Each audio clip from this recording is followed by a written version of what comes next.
This is KTVO's Good Morning Heartland.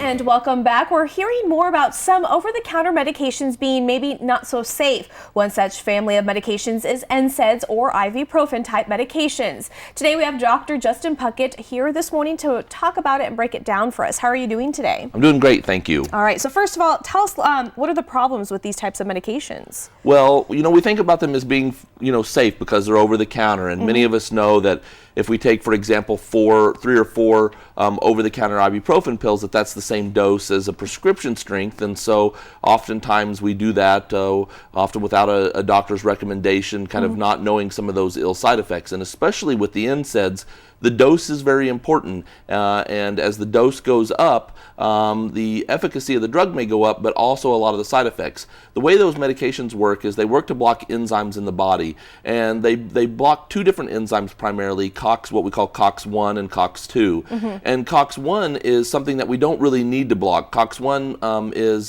something that we can't separate, though, from its blockade from COX-2, and COX-1 enzymes also have receptors in the kidney and the gut. And so we know that ibuprofen type medicines can cause us to have a GI bleed. If we already have some sort of stress on our kidney, maybe diabetes or some renal failure, then those sorts of medications can make that worse by those effects. And then there's also COX-2, and that's where the medicine does its job. So in the joint or wherever there's inflammation or pain, that medication binds there and stops the continued production of signals that say this should hurt. But we also have COX-2 receptors on our heart, and so we've even heard some of the prescription strength medications, the COX-2 inhibitors, what we call the selective COX-2 inhibitors, that were taken off the market because they had ill effects on the heart and were having bad outcomes for the heart. So we have to be very careful about taking these what might seem like safe over-the-counter medications due to some of those risks associated with primarily the gut, the stomach, the intestines, the kidneys, and the heart. So what are some ways to prevent these side effects? You mentioned them. So do we just stop taking the medication altogether, lower our dosage? Talk about that. Yeah, absolutely. Especially if you're at risk, you got to be very careful, and a lot of that risk comes with age. So whenever a kiddo's got a high fever and we're using the medication in combination with Tylenol to bring those fevers down, on a fairly low risk situation, that's something that we just have to do. If we're using it because we sprained our ankle, then we may have to do that. But we want to use those medications at the lowest dose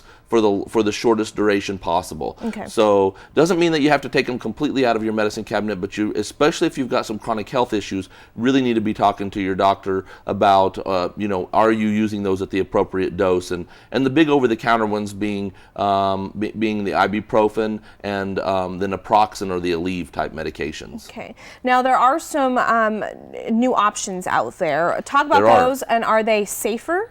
They are. Well, we do believe that they're safer, but but as far as risk-free, no. So what a company has done that's making a new taking several of the prescription strength NSAIDs and has taken them. What they've done is they've created something called a Solu-Matrix fine particle technology, which is a fancy word for saying that they take a molecule of medicine and they blow it up from about 1/20th of its original size. And they found a way to do that and to make it stable in the stomach. So usually we have to use a big hunk of medicine so that it will hit the stomach, the acids and everything that happens, that it doesn't get degraded down into nothing, and then we don't have any medicine. So they've made these little small particles of the ibuprofen type medicines. They have a prescription strength form for diclofenac. They have a prescription strength form for meloxicam now, and also for indomethacin, all commonly used NSAIDs for prescription. And these smaller molecules slip right into the blood quickly. They slip away and into the spot of inflammation where they get protein bound and stay where there's no risk of affecting the kidneys, the gut, and the heart. So the cool thing is that because they're able to use these smaller molecules, get them where they need to go, and keep them there, they can use a much lower dose, and so the overall systemic exposure can be as much as nearly 70% less, but yet still have good clinical efficacy. Okay. So are these available over the counter, or do you need a prescription for them? These 3 are all available by prescription right now. So it's something that you need to see your provider for, and because they're new, they're not super cheap, but the drug company's got some special promotions going on that can make them cost your out-of-pocket expense with commercial insurance is about the same as a bottle of ibuprofen. All right, perfect. So what we'll do is we'll post everything on our website at ktvo.com. We'll link up Dr. Puckett's information with Complete Family Medicine if you have any questions or concerns. Again, thank you so much for coming on. Thank you. And we'll be right back.